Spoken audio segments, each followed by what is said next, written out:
What does 23 million copies sold of your previous Game of the Year award-winning co-op action-adventure game get you? It gets you Split Fiction. Let's talk about it.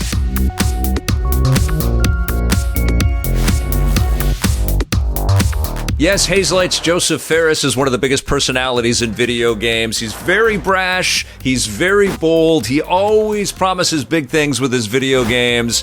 And you know what? He and his studio have delivered time and time again. We're talking A Way Out, we're talking It Takes Two, which was wonderful. But here they are again with Split Fiction. This is another game that expects you to have a friend or someone in your family to play this game with. It's a cooperative action-adventure game. It's a platformer. It's filled with all kinds of crazy arcadey elements and lots of video game homages to previous Smash successes in this genre, but also in many others.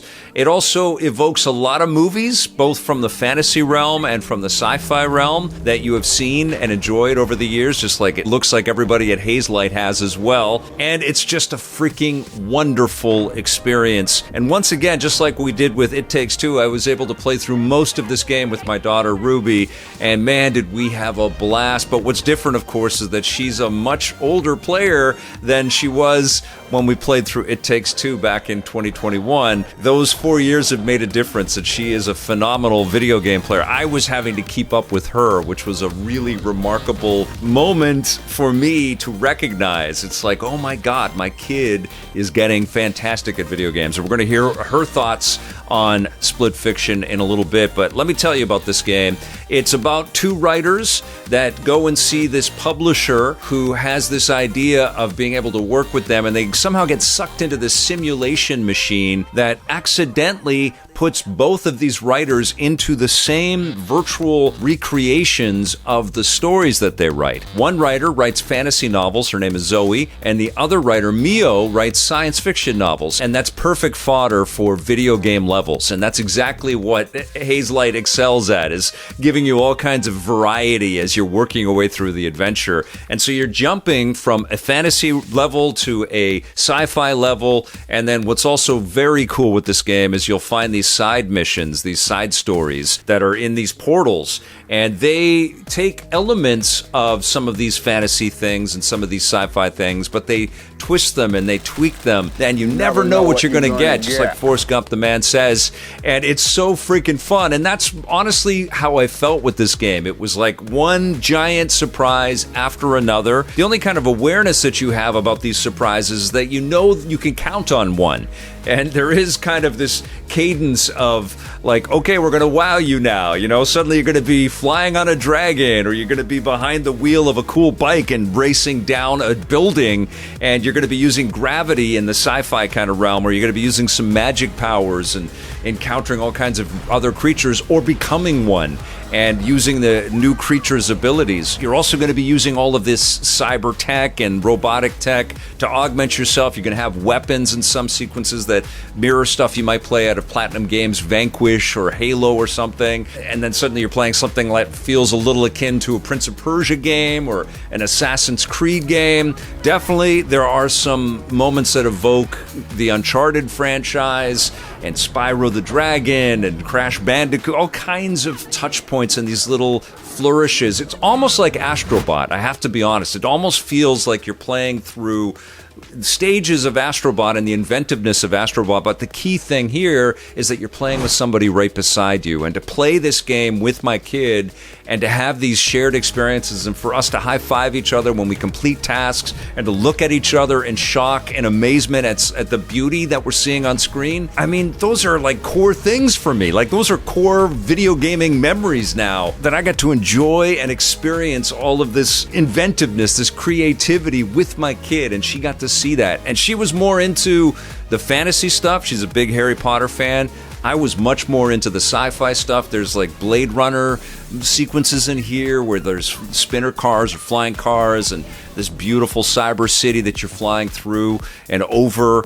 And some of the vistas in these sci-fi sequences are just jaw-dropping. I really love that most of the energy in terms of the art that's put into this game, and I played it on the PS5 Pro, there wasn't any performance hitch whatsoever. But the visuals of this game really feel like amped up 360 or PS3 visuals. You know what I mean? Like that sort of golden time in video games where we had all of these great ideas and 3D really looked amazing coming off of PS2 and the original Xbox, and the developers really were making games that looked beautiful, but they didn't run all that great, 30 frames per second for the most part.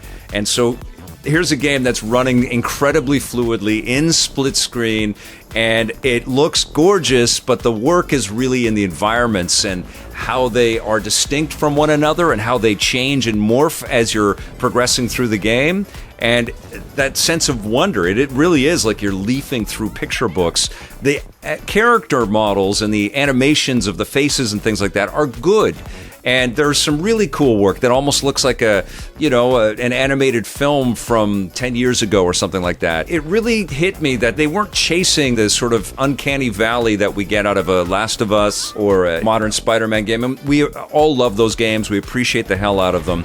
But the focus here was on variety and gameplay and lots of cool areas to explore that are very different from one another. And you're always learning new mechanics. You're always surprised by what they're placing in your hand, the weapons that you have, or the magic powers that you have, the characters that you might sort of turn into. You become a pig at one point in this freaky game. And I'm trying my best not to spoil anything. This is something that you absolutely should be playing with somebody else. You need to find somebody else. But the cool thing here, obviously, is that you can play this online as well. And EA and Hazelight have made it so that you can get a friend code with the game. So a person doesn't even have to have the game. They just get the code and they can put themselves into the game. And the other interesting thing here is that it's cross-play. So you can be playing on an Xbox with somebody that's playing on a PlayStation 5 and have that shared experience, or PC, and presumably it's going to be coming to the Nintendo Switch 2 as well.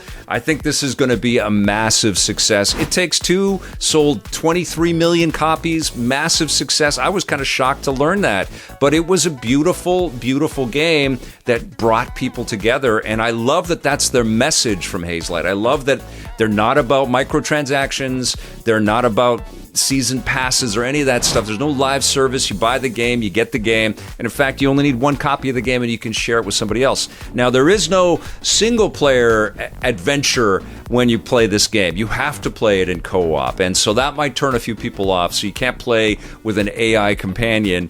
And I certainly thought of some other things that I would have liked to have seen in the game, maybe more collectibles. You can play chapters again if you want to, but I would love for all of these beautiful set pieces to be turned into almost separate little mini games that you could jump into. And who knows, maybe there's going to be some post-launch patches that give you some extra little doodads and some extra surprises with this game. I mean, that's what this game is all about. So far, this is my favorite game of the year. So far, this is the game that I think is going to be talked about for the best game of the year. And of course, it's likely going to be going up against some juggernauts like Grand Theft Auto 6.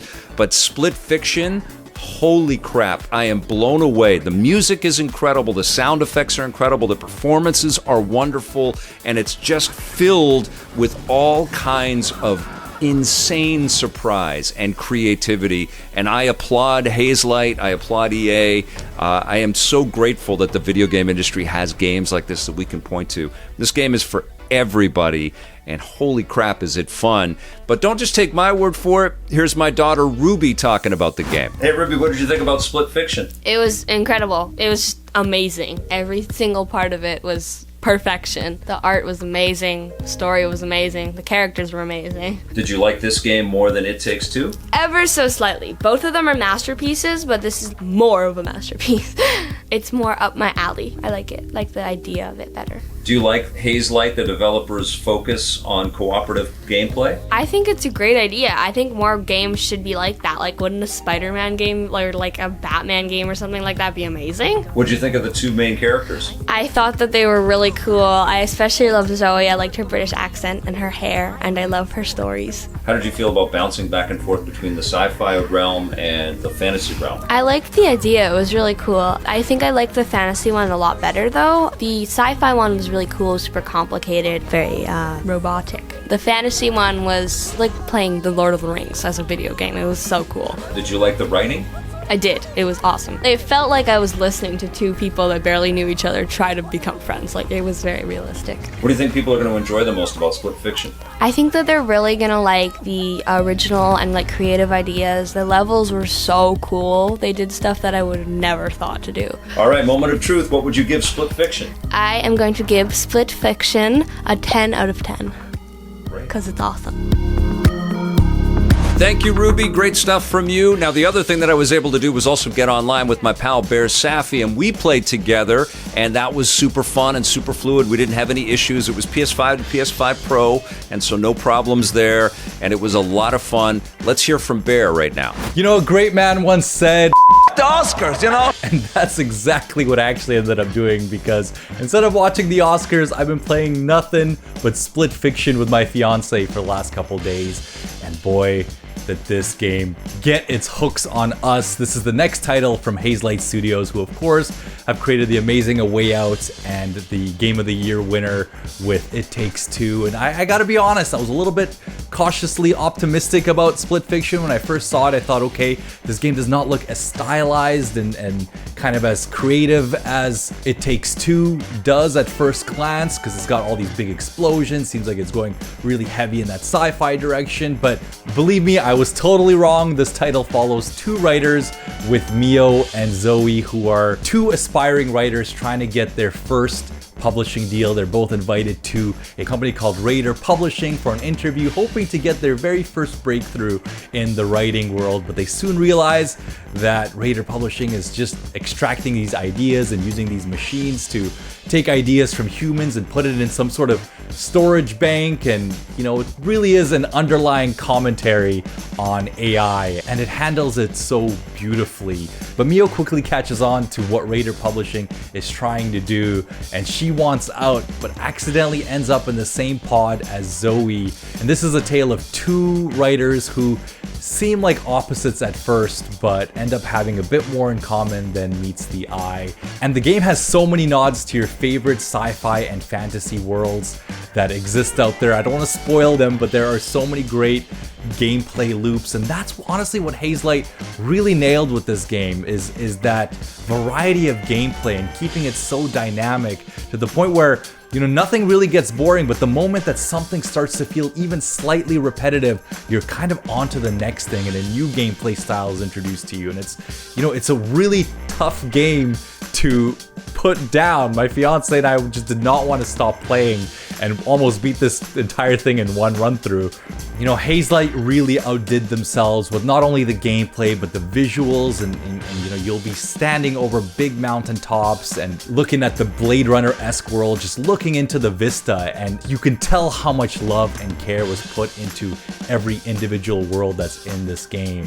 This is a title that will make you smile, it'll make you laugh, but it might also make you cry. I'm really impressed with Split Fiction. I absolutely believe that this is a title that cannot be missed this year. If you have someone special in your life, whether it's a friend, whether it's your partner, whether it's a brother or sister, this is one to experience with them, and I promise you that you will have such an incredible time.